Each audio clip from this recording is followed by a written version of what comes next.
Hey, I'm your local cactus, a broke college student from Albuquerque here to inform my friends about whatever the hell I'm yapping about. Okay, so you need to know about the six mayoral candidates, but you didn't research anything at all, and there's way too many videos out there, and everything is way too hyper specific.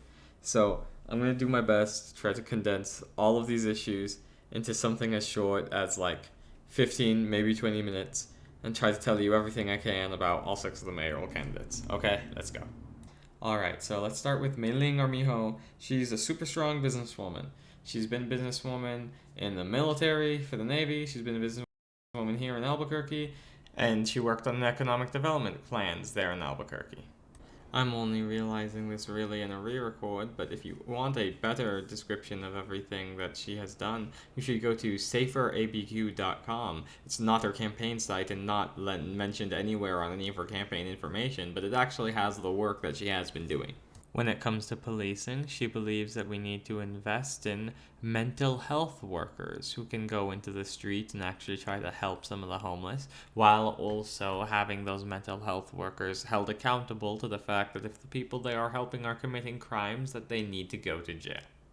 Mei Ling also supports bringing in a police academy that we can have the cadets live at, so that way they have a place to live and focus on while they're training, so that way they can devote all their time to training and make it easier for people to go and live at that sort of place, moving there from out of state to then go get trained here as an Albuquerque police.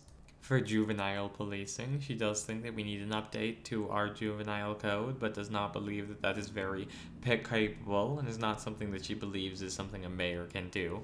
As such, she thinks we should focus on prevention and keeping the kids' hands clean and busy beforehand before they commit any crime.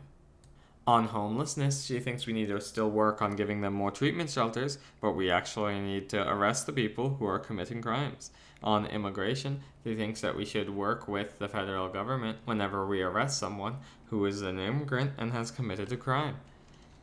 Armijo's plan for the economy includes a focus on both small businesses and big businesses, focusing on restricting permitting and on speeding up the inspection process. Tim Keller is our current mayor, and he has been for the past 8 years, so his rep sheet is mostly us looking back and seeing, did he do the things he said that he wanted to do? I mean, his first thing was he said that he wanted to have 1,200 police officers. We do not. He wanted to reform APD, and we have? We probably have. He wanted the city of Albuquerque to become responsible for taking care of the homeless, and we have, sometimes with the Gateway Shelter when it works. He promised to bring Albuquerque to 100% clean energy, and we are currently sitting around 80% of those needs being met with clean energy. Municipal operations, municipal, when it comes to crime, Keller believes in community policing along with a technological approach, having a lot more speed cameras everywhere, and having people see something, say something, and try to report what's going on. In terms of juvenile policing, he hopes that the state changes something about the juvenile code while continuing to invest in a VIP program, which is a violence intervention program. When it comes to homelessness, Keller thinks that the gateways are successful and he just needs to build them out bigger and scale more. When it comes to immigration policies, Tim Keller has taken a you don't ask, we don't tell approach, where we don't ask if anyone is illegal, so then if you ask us to give you all the data, we don't have anything.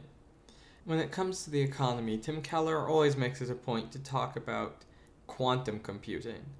He believes that pushing big tech and other forms of new innovation in Albuquerque is what Albuquerque was known for, is what led to Sandia Labs, is a New Mexico specialty. Do enough of that stuff, and then you'll eventually have some manufacturing jobs to make all the stuff. Them big PhDs are learning themselves up over there. Luis Sanchez, career police officer and current city councilman. He worked in law enforcement for 26 years and has worked as the city councilman for District 1 for the past 4. Let's get into the issues. Starting on crime, he believes we need more cops, less cameras, need to focus on getting better police response times, and more policing on misdemeanors. On juvenile crime, Mr. Sanchez believes that we do need to keep a prevention tactic going, and we need to also focus on public service announcements, informing parents what these kids are up to, what are they really doing, and to get the teachers more prepared to be like, there will be guns in your classroom, what should you do if you're noticing these sorts of signs? On homelessness, Louis believes if we separate the homeless from the drugs, then they can finally recover because they will not be under threat from cartels to force them to continue doing or selling the drugs. On immigration, come on, this question's really, he's against necessarily the sanctuary city, and he'll basically work with Trump and ICE. Louis believes that the economy cannot thrive in a city that is full of crime and homelessness and needles right out front of your business's front door, and he believes that if we fix that stuff and lower the barriers of permitting and struggles of taking 3 hours to get a business license, then we can finally actually get some economical development going on. Moving on, Alex Ubaez is Californian born, but now a New Mexican local after living here for 37 years.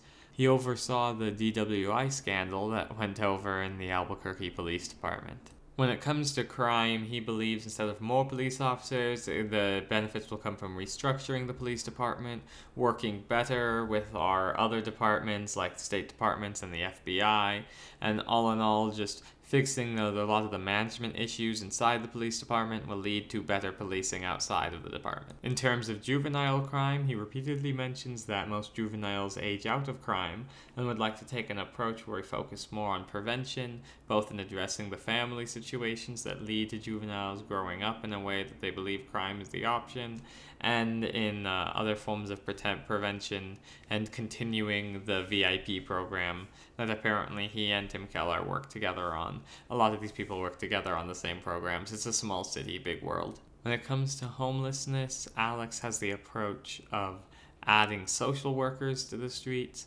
having them go around and then interact personally with homeless people, along with changing the reentry system and adding in a new reentry court to specifically try and target, okay, are you a repeat offender, are you not? How can we give you different options instead of jailing if you went to jail for a non-violent crime, and trying to better categorize criminals so that way we can deal custom care. When it comes to immigration policies, Alex is ready to prepare to fight Donald Trump. He is ready to go to the state and try to ask them for help to prepare our city in ways to defend against him, because his opinion is it is almost certain that we will be defunded. For the future of the economy, he believes that kids are the main heart that we have, but solar energy is something that if we leverage enough, we can eventually sell back to the state. After him is Eddie Varela, paramedic and a firefighter. He had served 30 years, going as both a fire chief in Albuquerque and in California. In terms of crime, Eddie believes that if we hire private police to help make up for the police that we don't have, we can then send them into homeless encampments and be able to get information on the homeless, figure out who they are, maybe send them back to where they used to live if they don't want to live there, and then arrest them if they don't. On juvenile crime, he believes that we need to have a curfew for all minors, everyone under 18, at around 11 p.m. He believes the root cause of the violent youth is violent video games, movies, and Hollywood, but as that is unchangeable, we should instead focus on the economy and other things inside our city that we can affect. I mentioned a little bit before, but for homelessness, Eddie believes that we spend too much money on the homelessness already in our city, and we need to send in the private police force who are armed but aren't meant to shake down the homeless, but are just there meant to ask them questions. Eddie Varela is against sanctuary cities and would never take any actions that would risk Albuquerque being defunded. In terms of the future of Albuquerque's economy, Eddie believes that a lot of young people are moving out of Albuquerque to try and chase small jobs. And the best thing that we can do is to try and build our city in a way that more small businesses will like to be developed here, especially on Central, and that comes from cleaning up Albuquerque. Last but not least is Darren White. Darren has a really long history. He was a police officer, and then he made it to the top of the police department, and then there was a vote of no confidence, and then he resigned, and then he became a reporter, and then he got hired to be a public safety director by Mayor Barry. And then there was another time when another thing happened. His wife crashed into a curb, and he went and picked her up, and they didn't know if she was impaired or not because he picked her up too soon before anyone could figure it out. He got exonerated from that, though, from 2 separate criminal courts. And he is currently the CEO of the cannabis company Pure Life. When it comes to crime, Darren White believes that we need more traffic stops. We need more police officers there on the street covering misdemeanors and small crimes like that in order to pull more warrants and catch people on bigger crime. When it comes to juvenile crime, he feels like we still should police them, but with a specific police department, a task force designed for taking care of juvenile criminals instead of just any old police force. He does not believe we need to spend less money on the homeless, but he does believe we have spent enough, and we must force them now to use the opportunities given to them, or take the infraction for whatever they're doing, be it trespassing or whatever it is, I know I skipped through immigration, but it's because Albuquerque is way too cultural for you to actually go in and be like, oh, I want to go and attack all of the immigrants. But also, we have way too much crime for anyone to try to not arrest someone committing a crime. So everyone will always say something baseline of, I am going to police crime while also protecting everyone who lives here because I know you all feel under attack. But other than that, he believes that he is against sanctuary cities and that it is good to go and let ICE go and do their own job while leaving the police to go and do ours.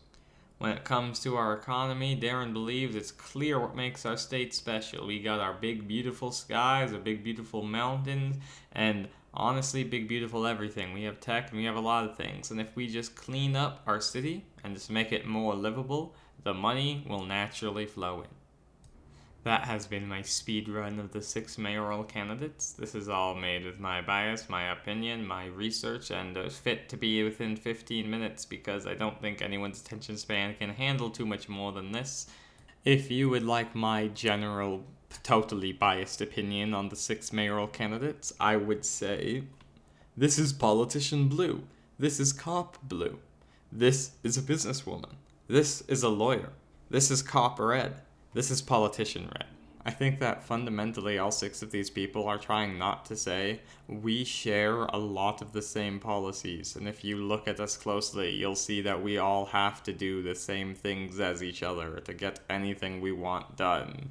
So in general, Albuquerque is going to be flowing the same way, but it's sort of like a perspective of how much you want short-term police right now, enforcement right now, boots on the ground today, or trying to look at things longer term for the future, which will then of course keep shit looking shit. But I have to say, no matter what, we're not going to be prepared for the Route 66 birthday next year. No matter what, we're not going to be able to have Route 66 clean for that. I just don't see it coming. Alright, that's been your local cactus. Adios.